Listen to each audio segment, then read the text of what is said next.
management is challenging for adults without kids, and even harder for parents of little ones. But it is possible to manage your time well. With a few tricks and clever tactics, you can be in charge of your schedule. Before we go any further, let's practice our breathing. With both feet on the ground, close your eyes and take 2 deep breaths. As you exhale, think about all the stress and frustration from this week leaving your mind and your body. Next, I want you to continue to breathe, but focus on each breath. Make your breathing a thought process, in and out, slow and steady. I'm just going to take a moment and let us breathe. Sometimes we forget how to take a step back from life and regroup. When we focus on our breathing for just a few seconds, it has the power to refocus our brains and position ourselves to keep moving forward. This is a tactic that you can use to handle stress anytime, anyplace.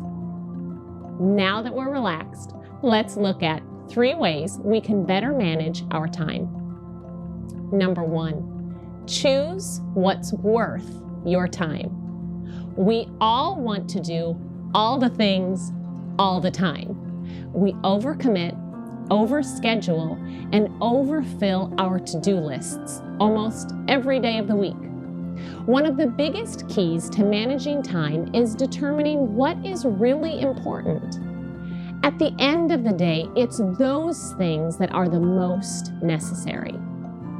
It can be hard to let go of things. We want to do them ourselves, and we want to feel that we're handling life on our own. But some things are just not worth the time or the stress it takes. Your time is valuable. I'll say that again. Your time is valuable. Not every task is worthy of your attention. When we allow ourselves to back away from the less important things, we're able to say yes to what is most valuable. It's not that you're unable to do it all. It's that you're setting aside more time to what is actually worthwhile. Number 2, plan when you will accomplish your tasks. When there is a lot to be done, break it down into small, manageable pieces. What needs to be done first? After that task is completed, what's next? When life is overwhelming, it's helpful to just focus on the next thing. Don't think about all of it. Just do the next thing. Let's face it, we can be critical of ourselves. I have often wondered why I can't find the time to do it all. Everyone else seems to have it all together. Our value is not based on how much we get done. Taking something off of our plates doesn't make us lazy or incapable. It makes us aware of our priorities. Mark Twain was an author. You probably have heard of him before. He's the one that wrote Tom Sawyer. He said, "If it's your job to eat a frog, it's best to do it first thing in the morning. And if it's your job to eat 2 frogs, it's best to eat the biggest one first." Now, wait a second. What does that have to do with time management? We all have things on our to-do list that we dread doing. But if we can get that thing done and out of the way, it's over. Then we're free to move on to the more pleasant, or at least the things that aren't so terrible. Number 3, claim time.